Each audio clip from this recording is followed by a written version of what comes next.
Hey there, folks. How's it all going? Yes, this is me. The beard's got a bit longer, but it really is me. This subject is about how British football has changed in the past 30 years since the very terrible Hillsborough disaster of April 1989. As of this time, we are fast approaching the 30th anniversary.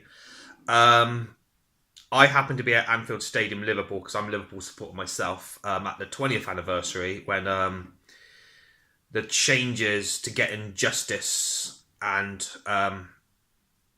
getting the names of people cleared as yobbos and hooligans, that's when the ball really started to roll because past appeals, it was seen as accidental death and it left a lot of bitterness, obviously. Those fans were seen as yobs and thugs just steaming in, trying to push their way in, and which wasn't the case, as the police just open the gates and they all came in en masse. Of course, you had fences and pens, huge, the fences were huge, and then they had spikes going towards them, so. And of course, why were those fences and pens put up there in the first place? Because of the hooligan element. So yeah, it was a pretty unpleasant time for the English game. You had disasters of other kinds in Britain and Europe. In particular, 1985, we had the Bradford City fire, which was a huge pile of litter that was underneath the stands. 20 years worth, which was several tons worth, and it just went up in within minutes, that stand, just as like a discarded cigarette butt, and just the whole place went. Before that, you had a bad crush at Glasgow Rangers Ibrox Stadium. And before that, in 1946, you had a very bad crush involving fans of Bolton Wanderers at their former ground. So, yeah, it was putting a lot of people off, and very understandable. You had the hooliganism, you had the thuggish behaviour, the crowd was swaying, it must have been very unpleasant at the time. I mean, I only got to stood at the Cop End once when it was a standing terrace, and even then, there was a bit of a sway here and there, and whoa, and there's nothing you could do about it. Yeah, that was quite an experience. Yeah, obviously a lot of the fans are sad to see the terraces go, but it was obviously for the better, And then after the Hillsborough disaster, you had the Taylor report, and then they introduced seating all-seater stadiums, making it more accessible, and making the atmosphere more nicer for families and people of ethnic minorities, and clamping down on the racism and all that unpleasant stuff, which has really come on leaps and bounds. It's great to see a whole mixture of people and families and people of all different backgrounds. That's great. That's just great. And it's great that we've had them changes. However, there's been a downside to it all now, and that is the money side of the game is just getting really ridiculous now.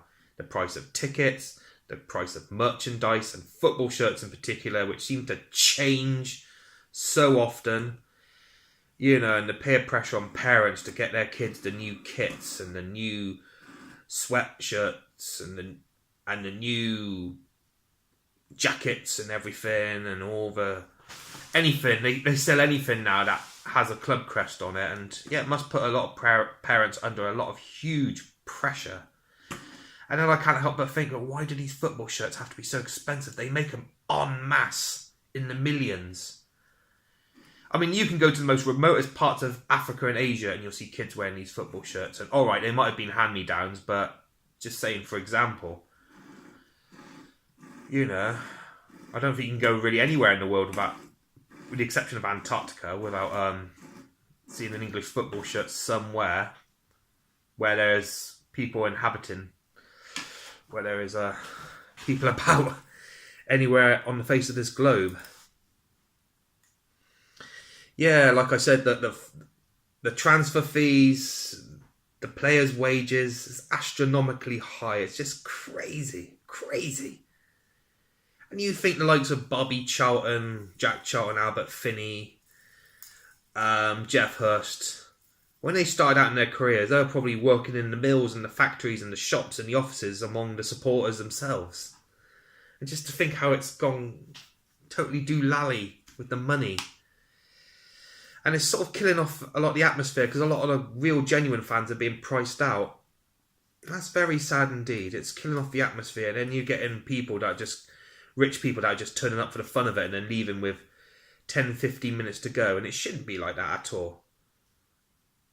I mean, kids growing up, within 5-10 miles of these stadiums, and they only get to go there once a year, once every year and a half. And it shouldn't be like that at all.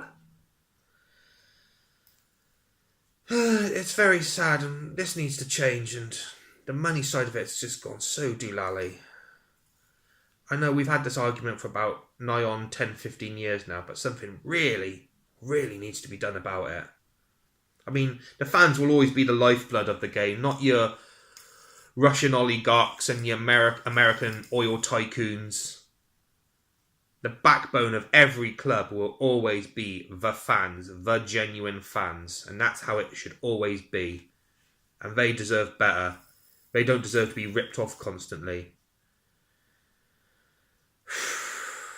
I mean, Germany, you can go in to watch a Bundesliga game for a fraction of what it costs here in Britain. That badly needs to change once and for all. Alright, I'll leave it there. You take care, folks. God bless you all. Thanks for watching. Please subscribe. And don't forget to watch the Pepsi and Paul channel. Alright, God bless. Take care. Bye-bye for now.